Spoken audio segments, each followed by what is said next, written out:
These are the highlands of Cameroon. At first sight, it looks like a productive area, but appearance deceives.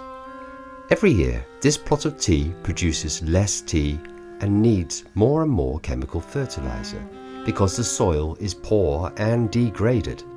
Worldwide, millions of farmers are faced with this very same problem. A solution is at hand. With analog forestry, both the soil and production will improve within years.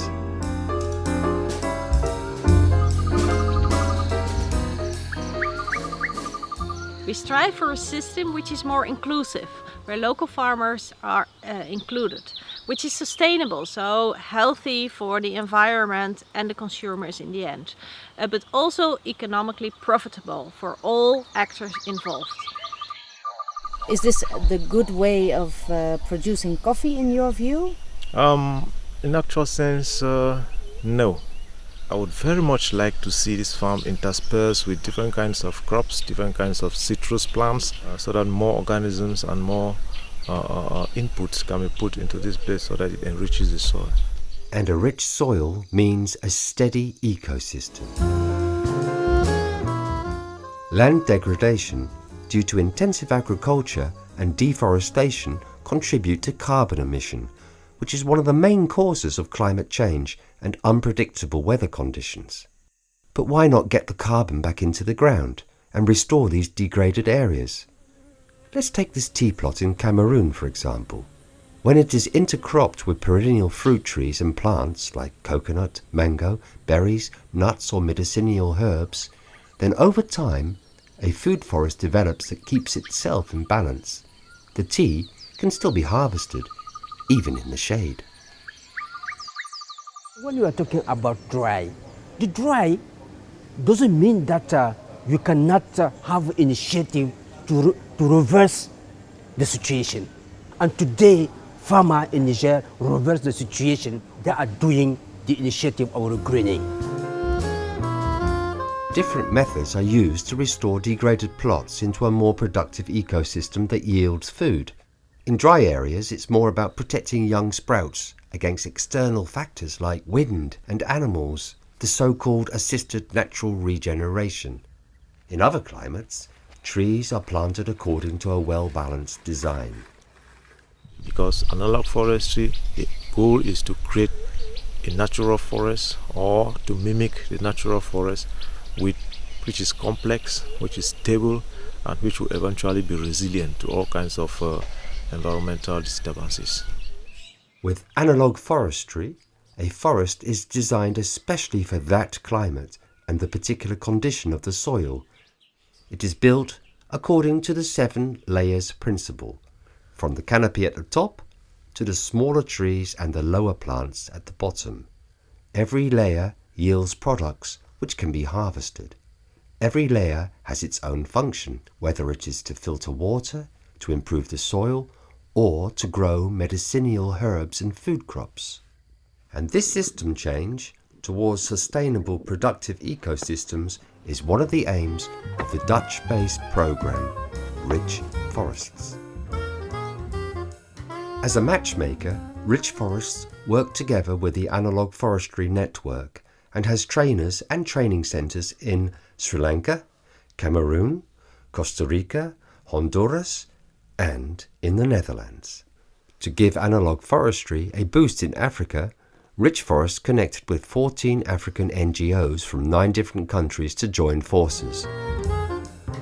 They work on 4 interconnected focus areas. They create pilot sites in different ecosystems to show the potential. Another crucial element is research on plants, trees, input and yields. Also, there is a lot of attention for market development.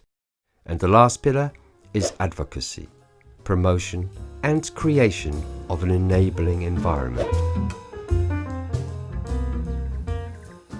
This is the site for Analog Forestry Training Center. So we can actually have our trainings here on analog forestry methodology and then take our trainees directly to the field and actually see what is happening in the forest. From the implementation and the monitoring and evaluation, we involve farmers. We are working together and we are taking the initiative of those farmers and help them to improve what they are doing. We are looking forward to it. You can see one of the stems down there now. Our big man here come and taught us how to plant the tree so that we give shade in the dry season, so that this tea will look brighter all the time. That is how we are following. We don't apply anything like chemical manure in our tea. We don't do that. That we fertilize our tea using the compost manure and not the chemical manure. So, no more expensive fertilizer for these farmers. How do they do that? Well, all these plants and leaves produce litter which falls down to the ground. When it decomposes, it breaks down and enriches the soil. Nitrogen-fixing species further improve this process. Tree roots structure the soil, and now a lot more water and carbon dioxide can be absorbed. We create our own modest food forest, analog forest, in this region because we also want to show farmers here in the Netherlands and in Europe that a different production system is possible. So they can come here to be trained in the same methods and ideology that our farmers and communities are being trained in Asia, Africa and in Latin America. Research plays a vital role in order to show the positive social, ecological and economic impact of ecosystem restoration through analog forestry. So is it really contributing to a higher biodiversity? Are more endangered species coming back into this plot or not? Is it creating robust livelihood opportunities as we claim they are? Research is needed to prove it. For some people, the most important one is the economic benefit of it.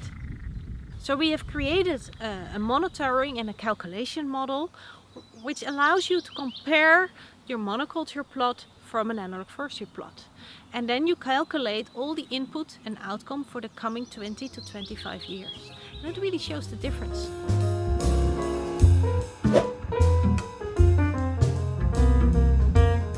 The end goal of analog forestry is to get products and bring these products to the market. The analog forestry process has a certification scheme, which is the FGP certification, Forest Garden Products certification. And then, for instance, the tea that comes from such a system can go to the international market, while the byproducts like avocados and honey and medicinal herbs and all kinds of fruits and pepper, they end up at the local market.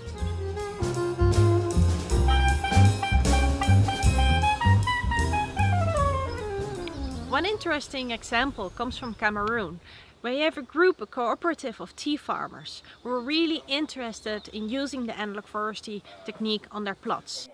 The cooperative together already started a factory, so the first machines were already there. They are able to process the tea leaves into tea, but they were not able to sort it yet. So the quality is rather low and not able to access high-end markets. The only thing they still needed to tackle this problem was a simple sorting machine, so Rich Forest helped them find the funds for it. Advocacy is needed to create the right conditions, such as land rights, for who would invest in such a long-term process when land can be taken away, but also to convince farmers, companies and policymakers of the benefits of such an ecosystem. This is what Dr. Abbassi Toukiani from Niger aims to do by visiting the Dutch Ministry of Foreign Affairs in The Hague. We want people to know what we are doing and how in difficult area, in difficult condition, people are willing to give forth and obtain result in Niger. Farmers in Niger have regreened 5 million hectares, which makes it the biggest positive environmental transformation in the Sahel, if not the whole of Africa.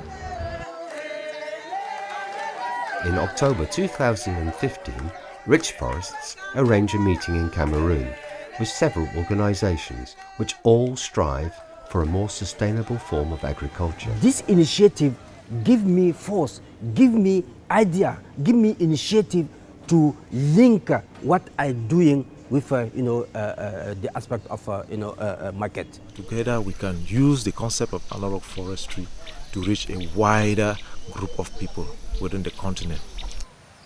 Nous avons des sites expérimentaux qui sont considérés comme des sites réussis où nous avons des densités d'arbres qui sont mieux que les forêts naturelles au Mali. Donc c'est déjà une fierté pour le Mali. Et au niveau des communautés, les populations commencent à ressentir les effets, les impacts des arbres régénérés sur leurs conditions de vie. Il y a d'abord la fertilité des sols, il y a l'abondance des fruits au niveau des arbres, il y a l'abondance des herbes pour le pâturage.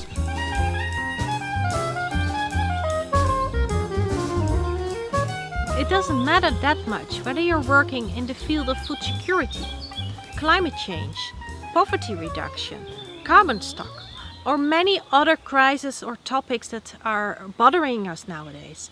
But if you're working on one of those fields, it can be really interesting to work together with us and create more food forests all over the world, because it really tackles those kind of challenges.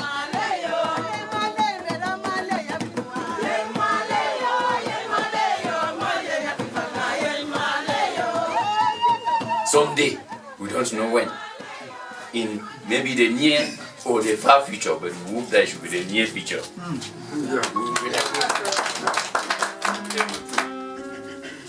Say that our tea has reached the international market. That will be the day we'll be celebrating. We call for a lot of celebration.